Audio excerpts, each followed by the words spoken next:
everyone. Thanks for joining us this afternoon. We're going to wait 2 more minutes and we'll get started right at 3:30. So thanks for joining, and please feel free to type in the chat box if you have any technical issues or are having logistical issues with logging in. Thanks so much, and we'll get started soon.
Hi everyone, welcome and thank you for joining us today for our webinar highlighting the findings from a report on the status of infants and toddlers in Philadelphia.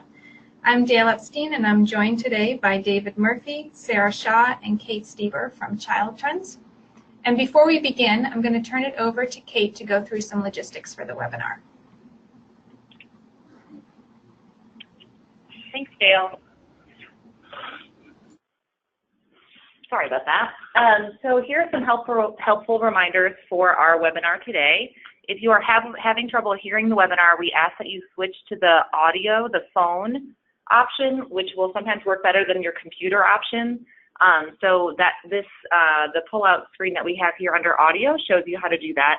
And if you do switch to your phone audio option, make sure you're entering that PIN number, which is in red. So on our slide here, it would be #100#.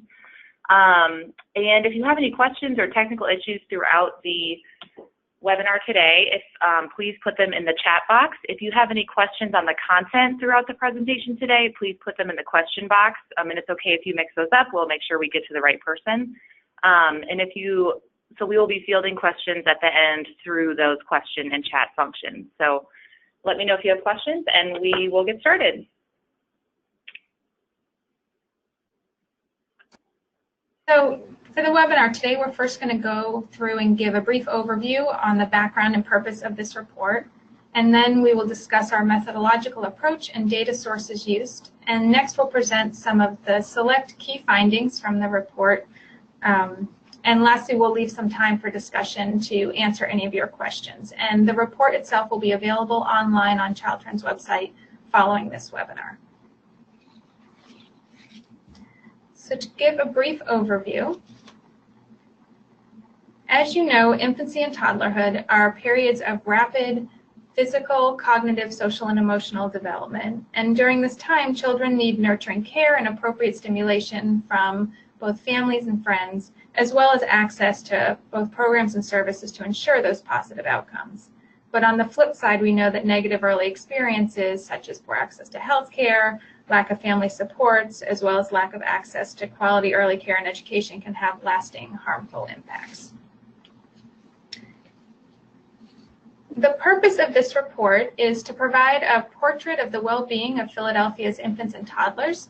So that is children who are birth to 3 years old. And the report does this by examining a range of indicators intended to highlight how those children are doing within the Philadelphia area, as well as comparing that information and data and those indicators to national data, as well as some select comparable cities. The report also highlights the reach of public support systems that can really mitigate those developmental risks and promote positive development and resilience.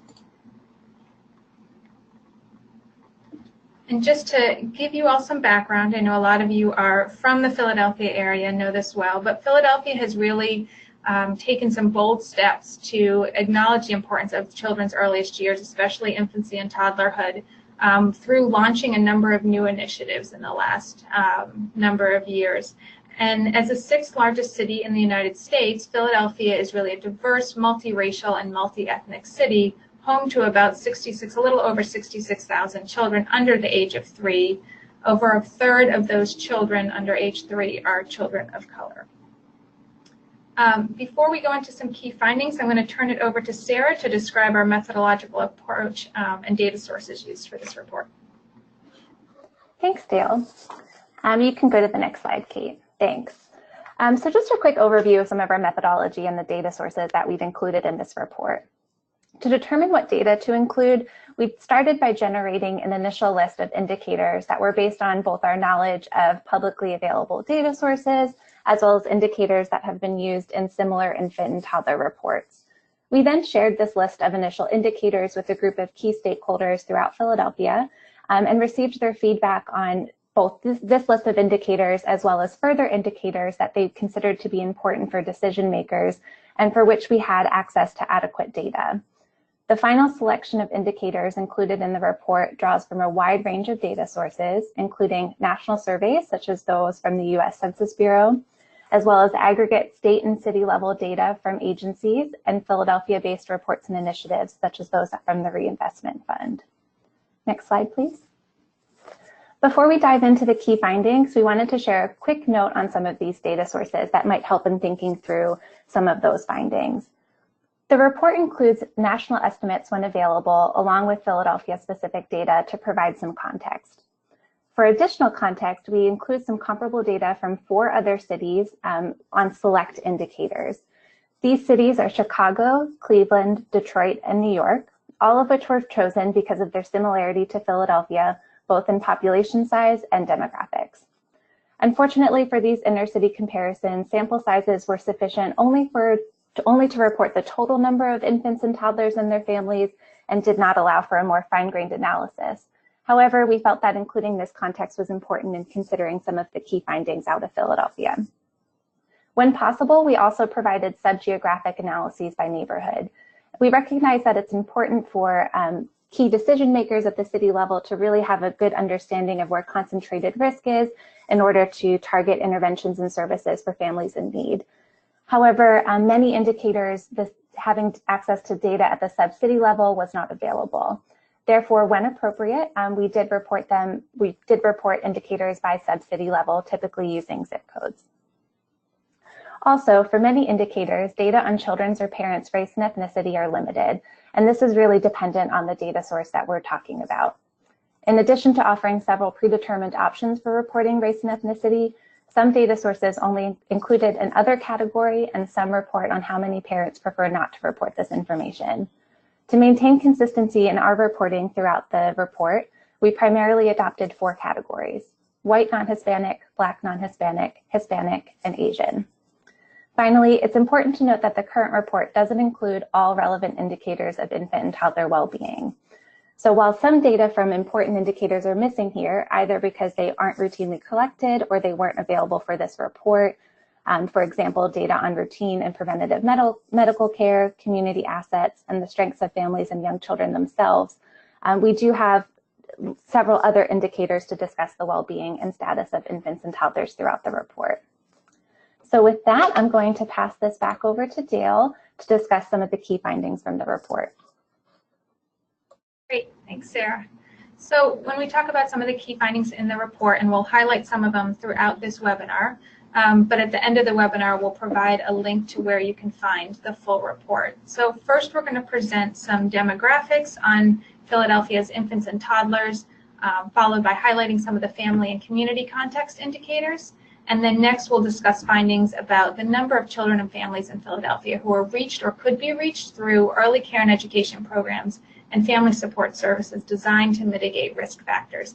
So this can include things such as public support systems, such as home visiting, early intervention, or early care and education services. And then last, we'll present some child and family risk indicators that can potentially affect child well-being. Things such as prenatal care, low birth weight, lead poisoning, fertility and birth rates, child maltreatment, those kind of indicators. So, oh, I'm sorry, can you go back one slide, please? There we go, great. So as I mentioned previously, Philadelphia is home to over 66,000 children under the age of 3, and these graphs that are presented here compare the racial and ethnic breakdown of young children in Philadelphia to the United States. So looking at the Philadelphia breakdown of infants and toddlers, you can see about a quarter of the children are white non-Hispanic, about 40% are black non-Hispanic, and almost a quarter are Hispanic. And then when we look at birth rate, recently, we know in recent years over across the country, we've seen a decline in birth rates. When we look specifically at Philadelphia's birth rates, it's slightly higher than the national average, so 13.7 versus 12.4, but rate, which is just a little bit higher, and in particular, a little bit higher for Hispanic women, but however, birth rates are slightly lower in Philadelphia for both black and white women.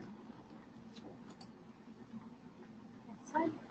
We also examined parental employment, which is an important indicator for families being able to meet those basic needs. And when we looked at the percentage of parents of infants and toddlers in Philadelphia who are in the labor force compared to those comparable cities, we can see that Philadelphia is higher than all of those cities in participation rates.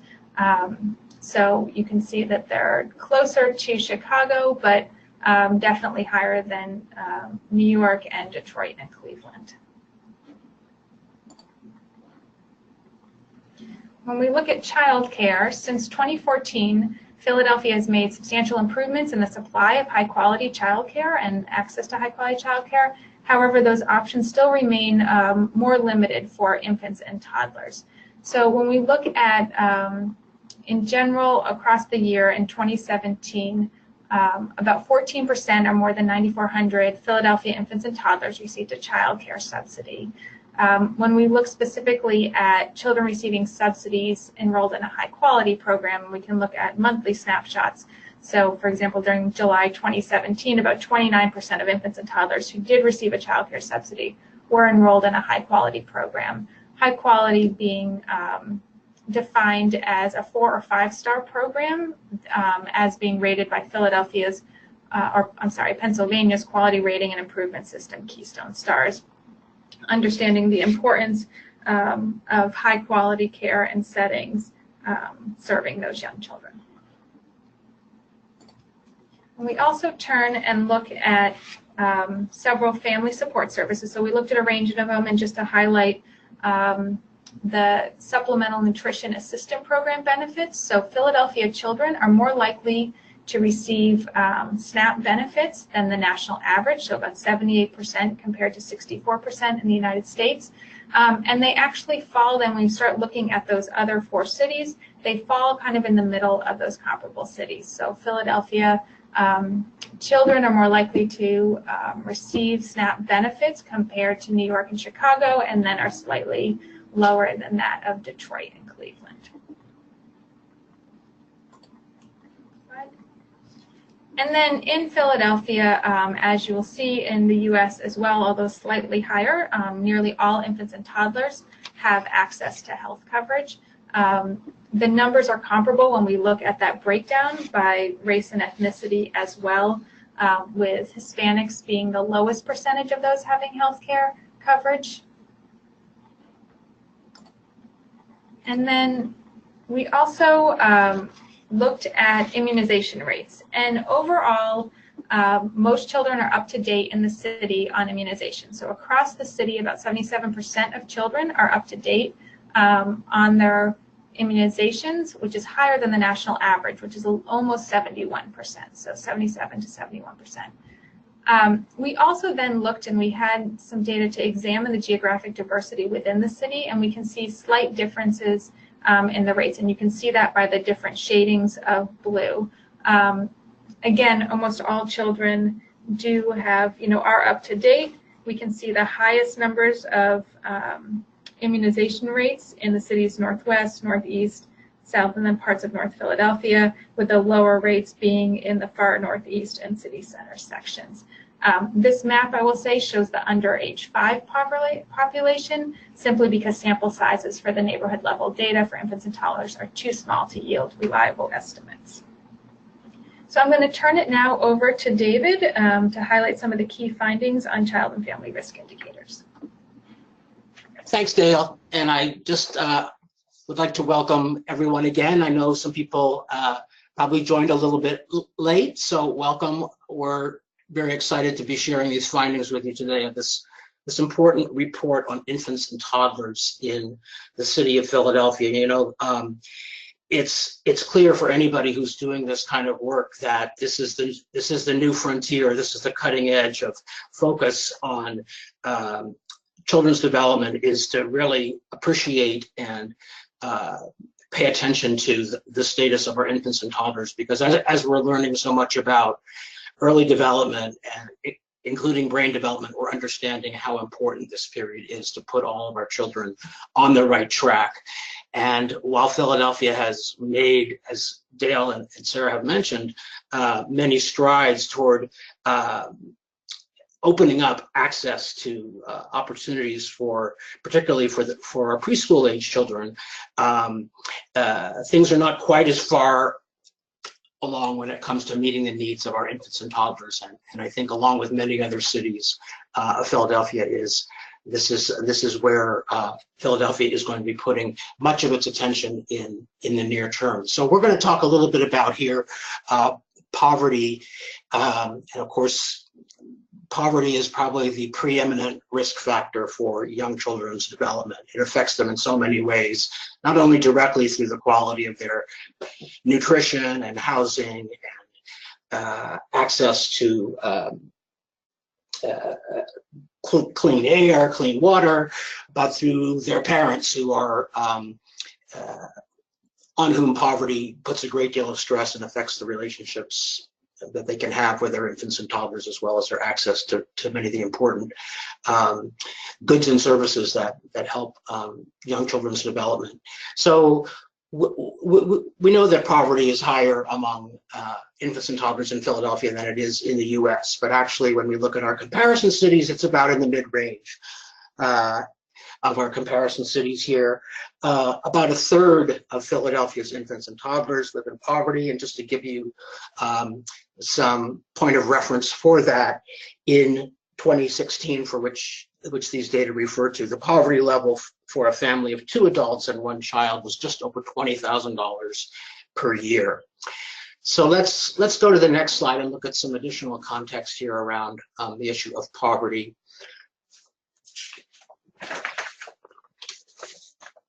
So we know that neighborhood level poverty has negative effects on child well-being, including their school readiness, over and above family level poverty. So we're learning that just as segregation by race is associated with negative outcomes, so too is concentrated poverty.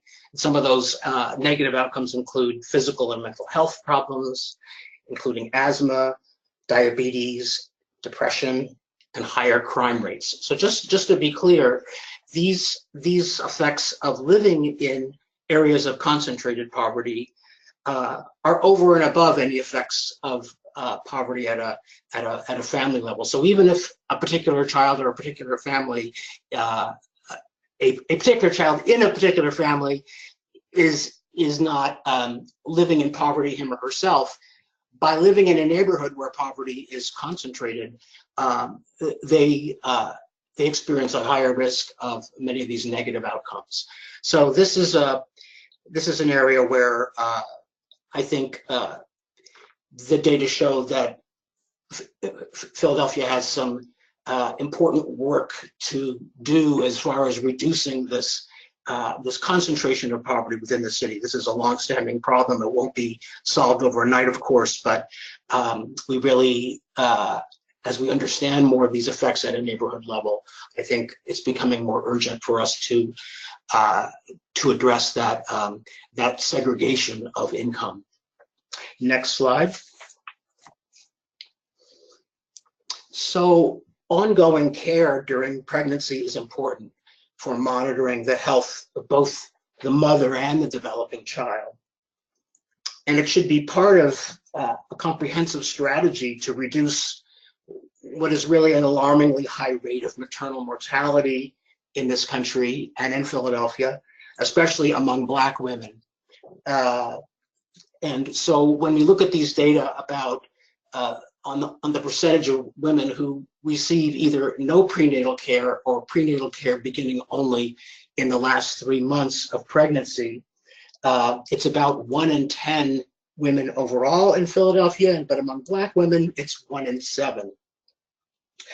And note that even among the other race and ethnicity groups that we show here, late or no prenatal care is more prevalent here than the national averages. So I want to return to this point a little bit later in our discussion, but this has got to be one of the areas where we want to, where we will want to address access to the healthcare system prior to the birth of an infant. Next slide.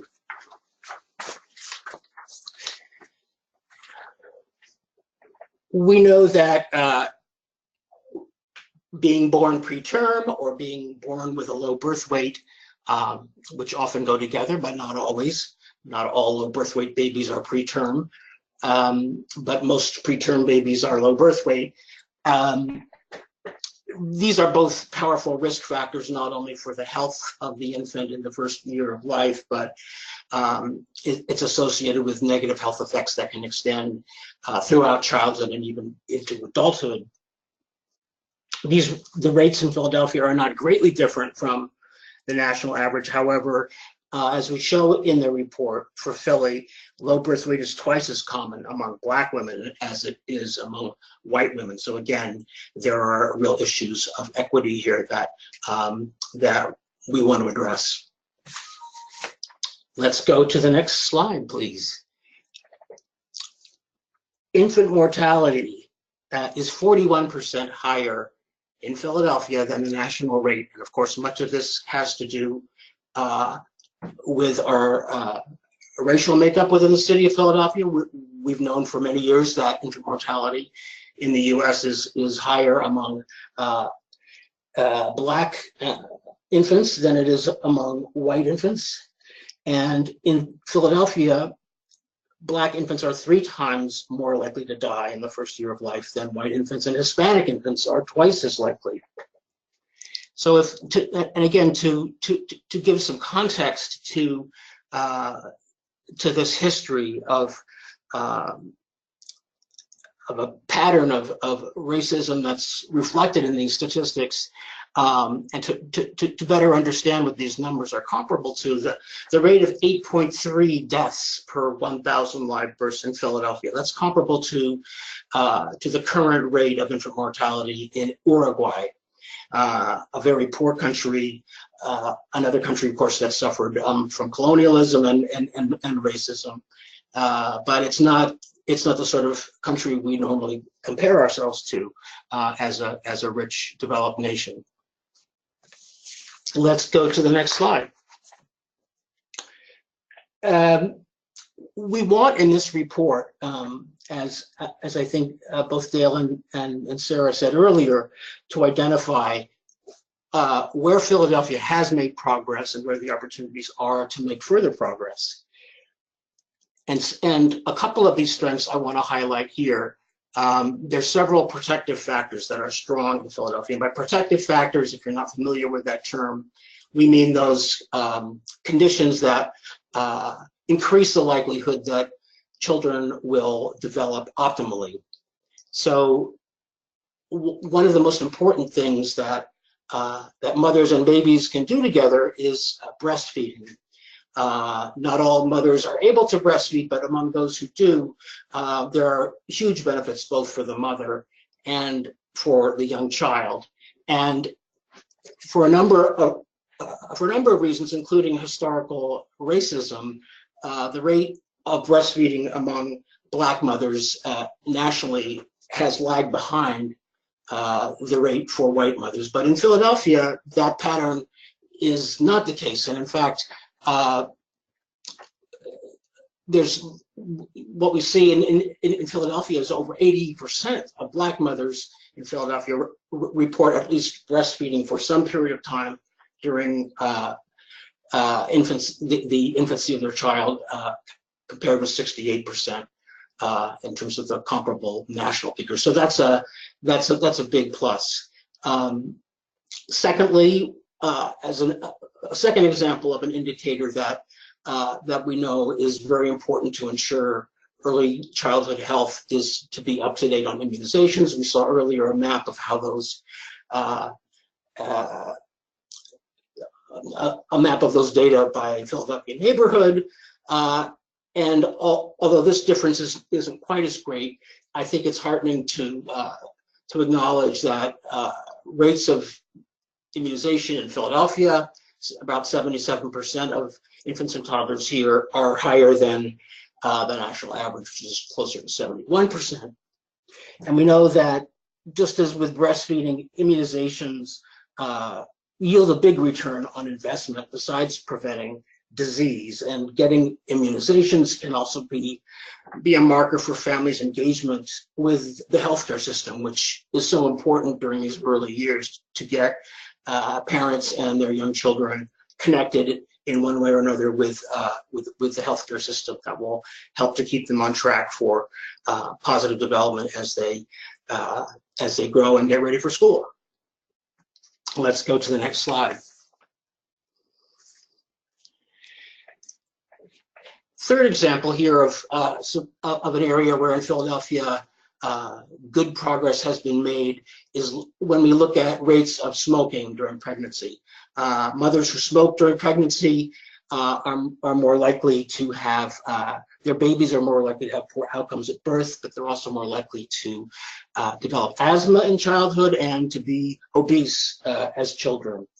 Note that rates of smoking during pregnancy in Philadelphia are lower for all of these groups than they are for their national counterparts, except Hispanic moms and Asian moms. So there are differences here that we need to understand further, but the good news is that fewer mothers overall in Philadelphia are smoking during pregnancy than is the case nationally. Let's go to the next slide. Oh, so we've been marching through a lot of different findings, and we've really only scratched the surface of the report. It's one of the features of a report like this that it touches many bases and gives people many different opportunities to focus on a number of indicators, whether they have to do with health or safety or economic well-being. Really covers a lot of bases here, but we've tried to hit on some of the highlights. And these reports always raise as many questions as they answer. So one of the things that we'd like to do now, we're sort of reached the halfway point of our webinar. We really want to invite a conversation about the report within the fairly limited time that we have here. We don't expect to be able to address everyone's questions, but we'd like to invite you to post your thoughts on the chat box, and I believe that Kate will be sort of fielding that, and but I'm getting a message from my colleagues that we want to first go to the conclusion.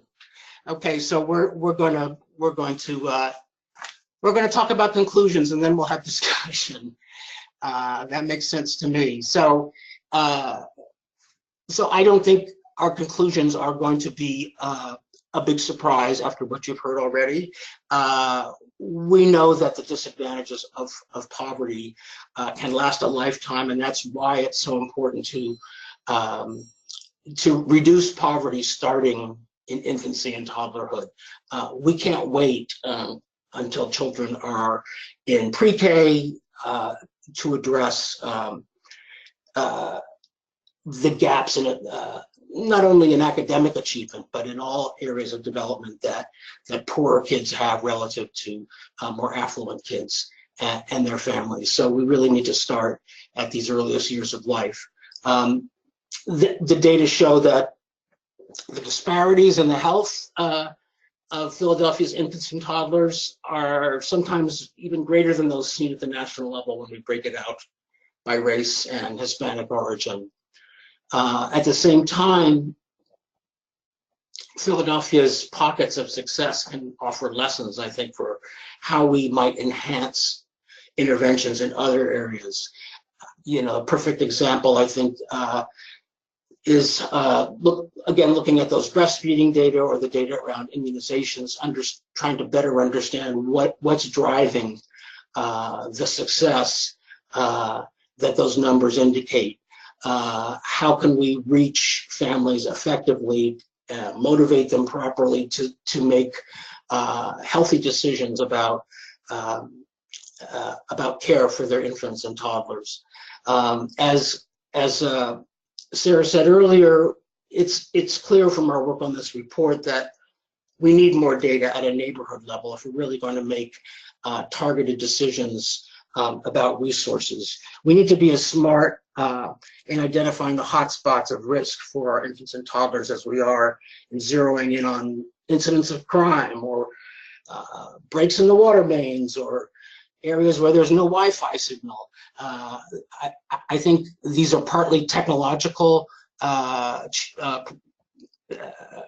challenges that we have, but I would say they're really like many things in this work.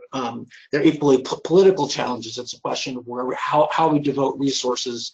I think in many cases we know how to work smarter in terms of identifying and meeting the needs that we've highlighted in this report. But like everything else, it requires an investment of will and our resources to put an adequate to make those efforts adequate to the need. So let's circle back. I'll invite participants again to weigh in with your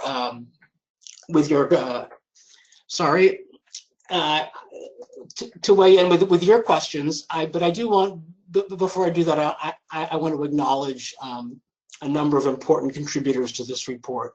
I was part of an excellent child trends team, but I was also part of a team that that included many Philadelphia stakeholders and agencies who helped immensely by contributing data to this report, providing input at multiple stages on this report, and the result is a much better report than it would have been without those contributions. So I want to thank the Mayor's Office of Community Empowerment and Opportunity.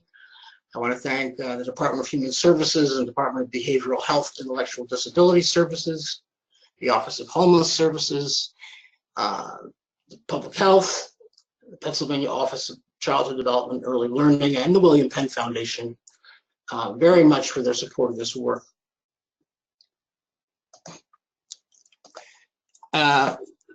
So with that said, I've been talking a lot, and I really do mean to open this up.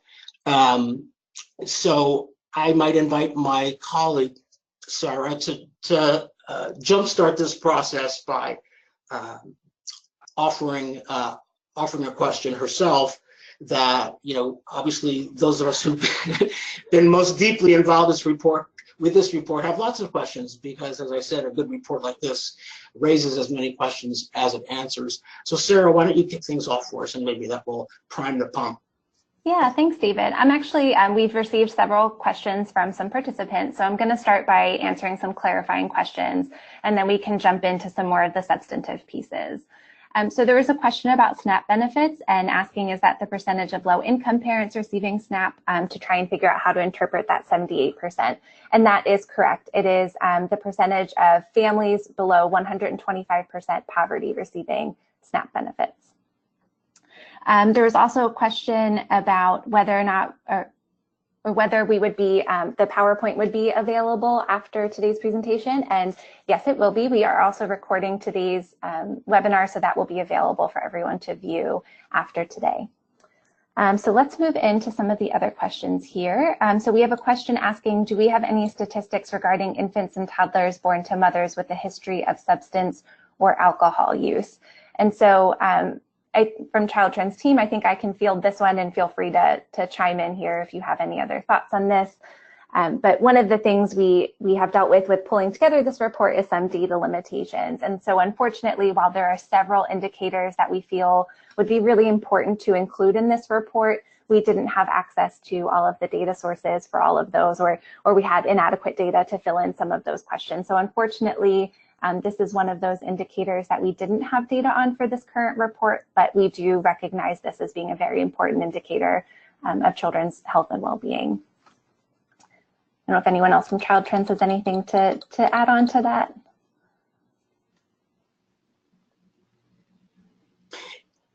I'll just say, this is David Murphy here, that our indicators typically lag somewhat behind the public awareness of issues like substance abuse. So for the past several years, of course, we've been focused very much on opioid addiction, but of course there are many other kinds of substance abuse that have that are big problems in all of our not only in our major cities, but across our rural areas too. But unfortunately, it's often the case, as it is here, where the data systems are simply not kept pace with the problem. So we have anecdotal reports from emergency rooms and in some cases other surveillance systems, but nothing that we can count on as being comprehensive. And so we'll have to wait for those data systems to catch up a bit before we can report reliably on some of these issues. Okay. We have another question here asking if we can speak more about what we looked at relative to infant childcare, the quality and the impact that this has. What did we look at, and what did we find about the availability versus need? Were there any issues of access? And I think I'm going to turn this one over to Dale to kick us off on this question. Sure. So we looked at a couple of things related to childcare. Again, as Sarah mentioned, it was based on the availability of data and what we know. So we're able to look at, and some of the things I would say we did not put in here into the slides, but it is in the report. So we also looked at the number of childcare slots in the city and what star rating, so that Keystone Stars quality rating and improvement system, what star ratings there were. We're able to look at how many infants and toddlers were both enrolled in a high quality program, and then in the slides itself we presented information on the number of children receiving subsidies that are enrolled in childcare as well as enrolled in those high quality programs. We also have information, and this is from the Reinvestment Fund. They have some maps, and they have shared those maps with us, and we made sure to include those in our report as well, looking at childcare shortage, and those are really birth to age 5, so looking at early childhood across the board. And I believe they're working on specifically looking next at infants and toddlers. But looking at the total kind of supply of childcare slots and availability, and then how many children were in, how many children there were, and sort of looking at that shortage and supply, as well as we have some maps in the report that actually look at the different sites and the geographic regions. So all of that information is included in the report. Thanks. There's a couple of additional clarifying questions here, but I'm going to skip to a couple of substantive ones, and then we can circle back to those. Okay, so there's a comment here. Sorry, the question is, did your data show that Black mothers and children are more likely to have health insurance than the national average, and yet infant mortality rate and the prenatal or late pregnancy rate is lower? And so I think the question is asking us to kind of talk a little bit more about that.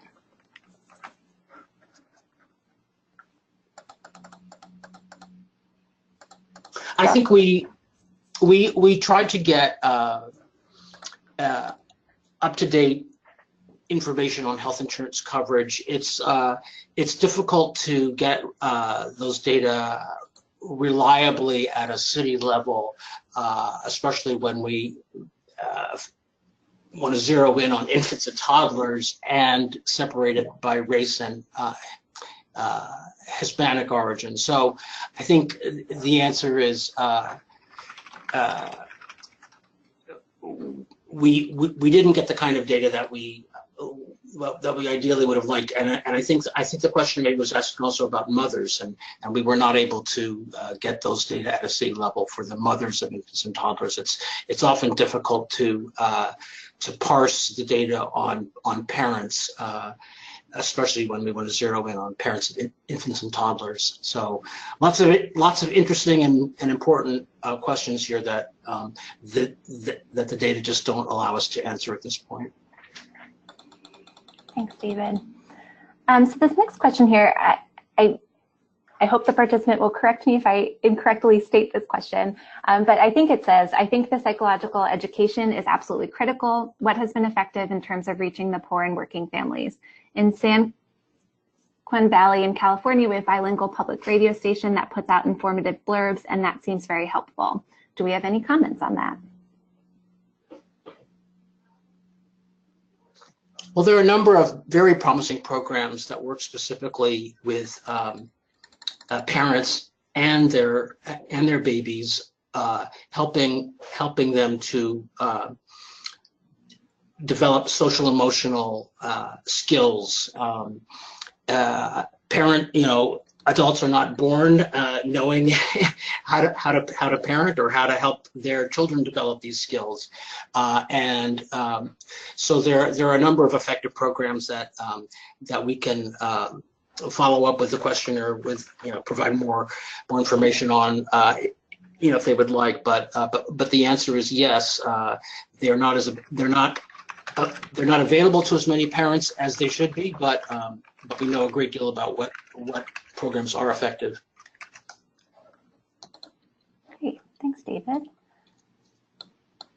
Okay, does the report include data on maltreatment and exposure to parental substance use, and if so, what did these show?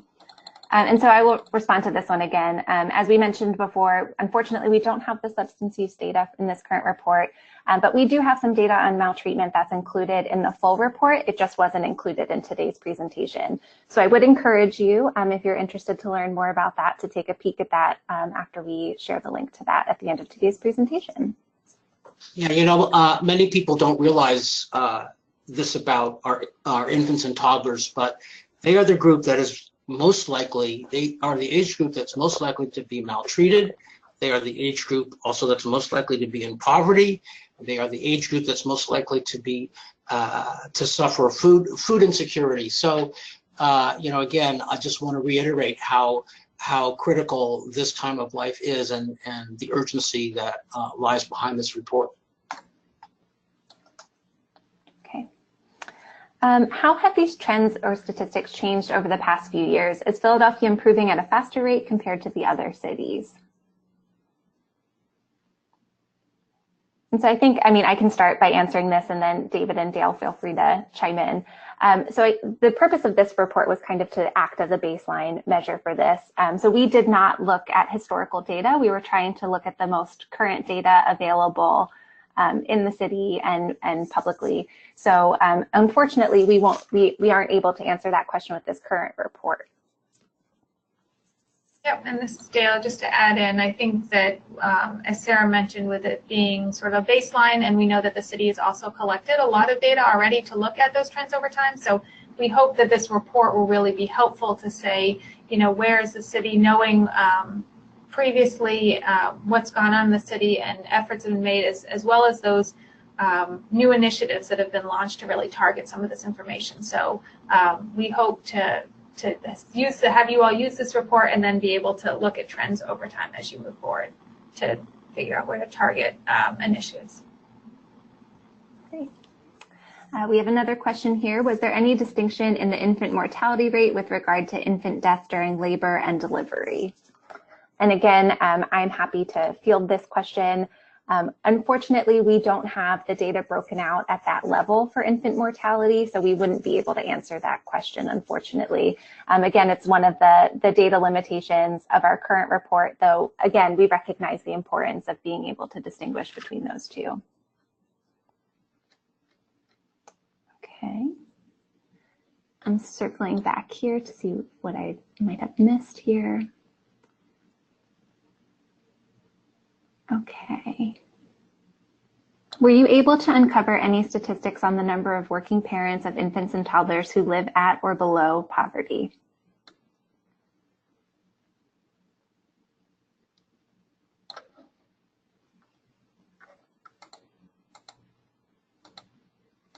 So I can respond to that one as well. The data that we have in the report is all parents in the labor force. And so that's what we reported on today's presentation, though, oops, sorry, I'm having some technical difficulties here. Right, so the data that we presented today was for all parents in the labor force. Okay. Do you have any data, trends, or statistics concerning fathers being engaged in the lives of these infants and toddlers? Unfortunately, no. I'm so glad that people are raising these questions because these are all important topics. But again, our data systems aren't always responsive to all the important topics that we would like them to be responsive to. So these are the kinds of questions that local surveys or other perhaps locally available administrative data might be able to begin to provide answers for, but many of them are very complicated to get valid data on, as you can probably imagine, because you get different people's perspectives on who's doing what, and so big challenges in gathering some of these data. One of the things I would say is that, I think from the child trend side, we hope that this report is not only informative, but also points to those areas of additional places where either data could be collected that may not already be collected, or data could be collected in a different capacity. And we know there's a lot of data and a lot of administrative data that get collected from the city and from the state, and for a lot of times for our reporting purposes, for federal reporting purposes, for monitoring reporting purposes. And the way they're collected make them a little more difficult to then look at these different kinds of breakdowns, either by geographic region or by demographics of the child or the family. And so as these information comes out, it's great to see those questions. As David had mentioned, reports lead to more questions, and we hope that that will be informative as well to help Philadelphia think about what are other kinds of either ways you can collect existing data, maybe in a different way or a different capacity, or expand that data collection to better answer these questions that we know folks have at all different levels in the city.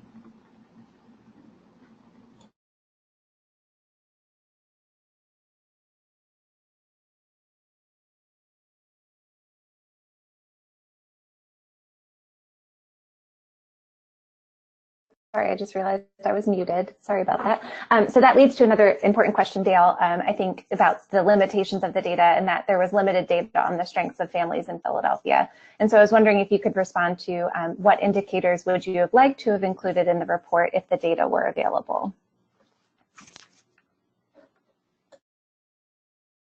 Great. And David, do you want to address this? Sure, I can mention a couple things. I mean, one of the things that we know about infants and toddlers is that the quality of their early relationships is really important.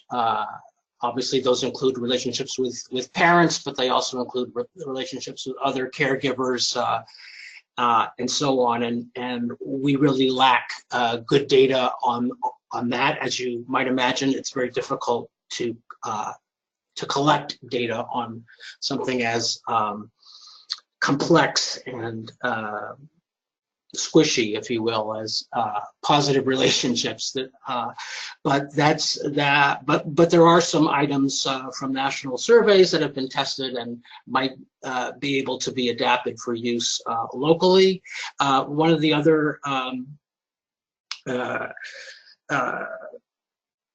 other ideas that is much discussed these days is the idea of resilience and protective factors.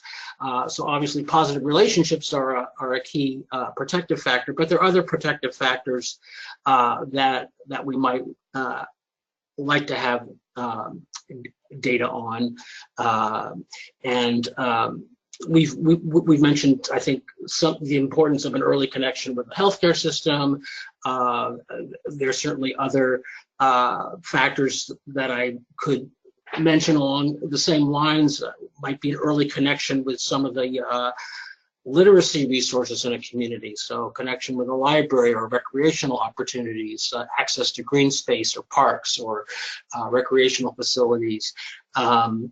Those are some of the things that we are challenged to get good data on right now, specifically for infants and toddlers and specifically within the city of Philadelphia. And of course, these problems are not unique to Philadelphia. I don't mean to say that at all.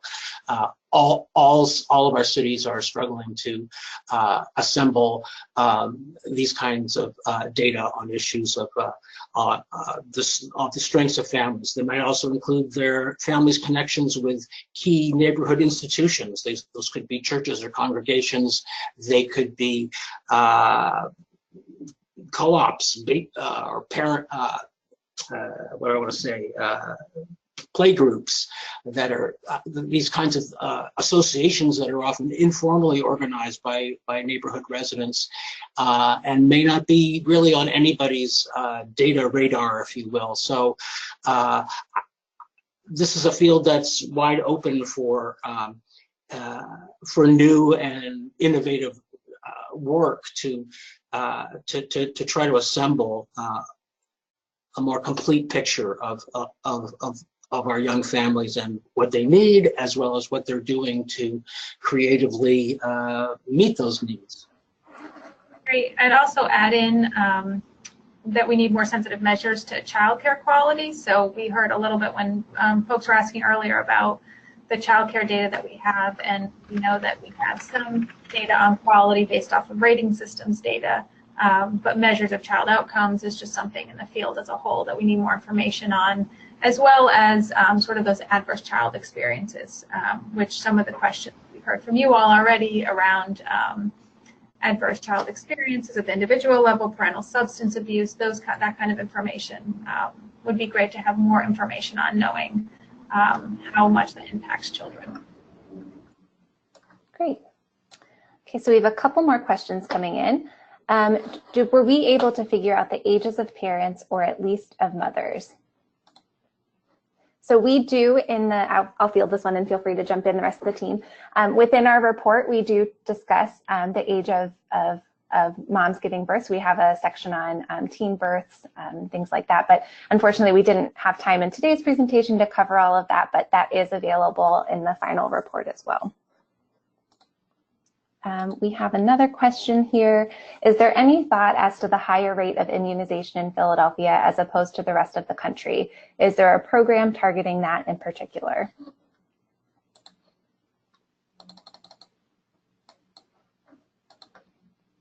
So I can take a first stab at this, and then David and Dale, feel free to chime in.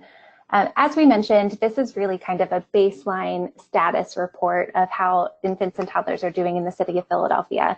And so while we included some information in the report about other relevant programs and initiatives that are currently going on in the city of Philadelphia to support infants and toddlers, we didn't do any specific analyses to look at any causal impacts of any of one specific program on some of these indicators. So unfortunately, we aren't able to answer that question specifically, but we do have some context written in the report as well.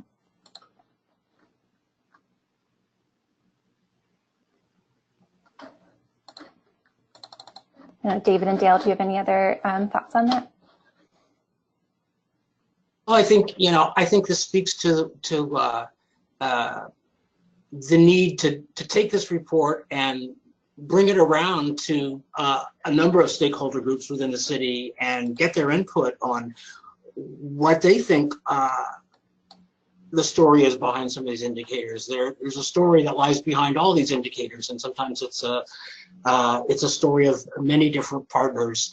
In fact, probably most of the time it's many different partners, but I think it's imperative to do this next step of understanding the stories behind the data so that we can learn both from what's working well and understand why other indicators are not making the progress that we'd like to see. Okay, thanks, David. Okay, just checking to see if there are any other questions that are coming in as we round out our last couple of minutes here of today's call.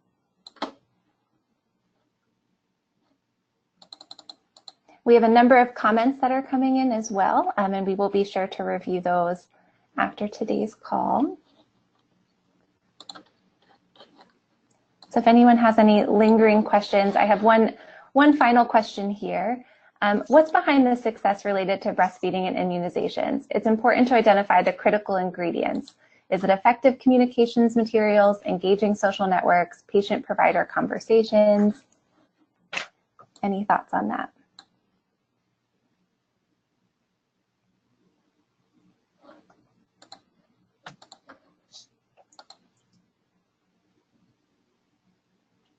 I think, again, Sarah, to your point earlier, is some of these, because we're presenting these indicators and this data and information, as opposed to describing the programs or what the impact is, that we can't say for sure. But since Philadelphia has invested so much in young children and these programs, that it may be that there was some outreach or initiatives either targeting this that may have contributed to that change, but we can't say that.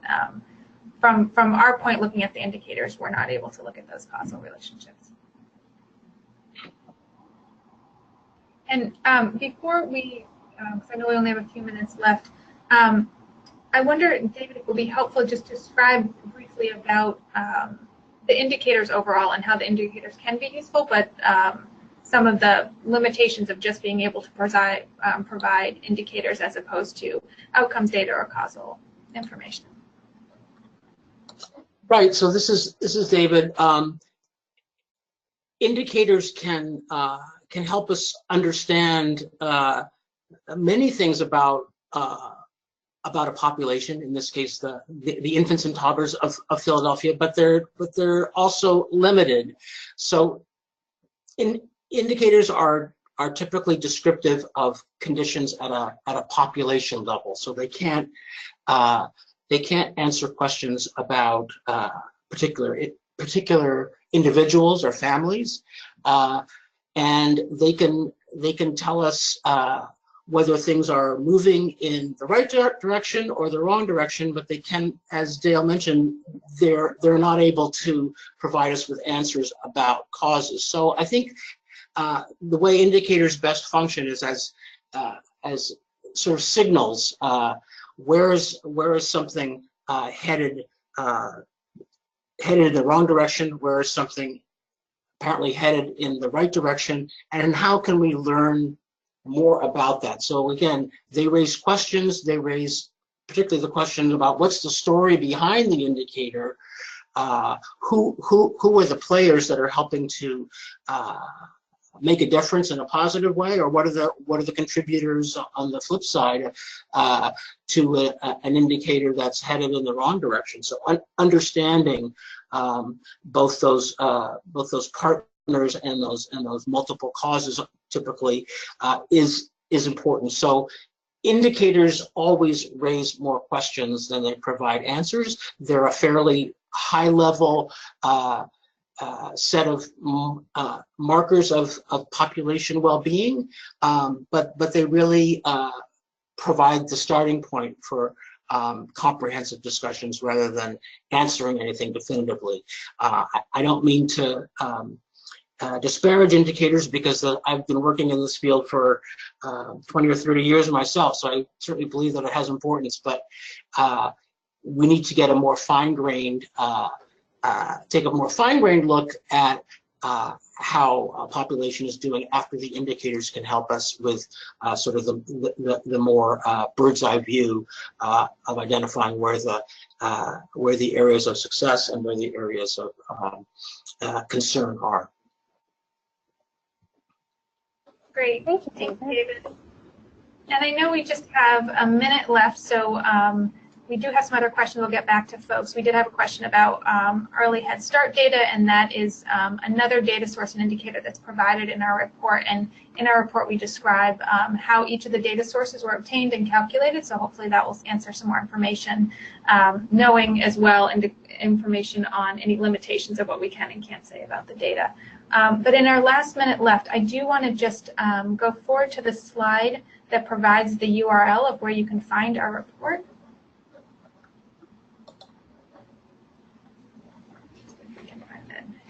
Kate, are you able to jump to that slide? Perfect, thank you. So this is where our report is now live and available. We know it will be posted on other sites as well, and we will get that information out to all of you. But did want you to have that link to where you can find the report on the Child Trends side and on the Child Trends site.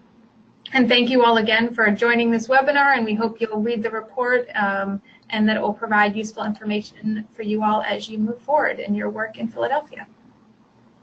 And thank you for joining us today.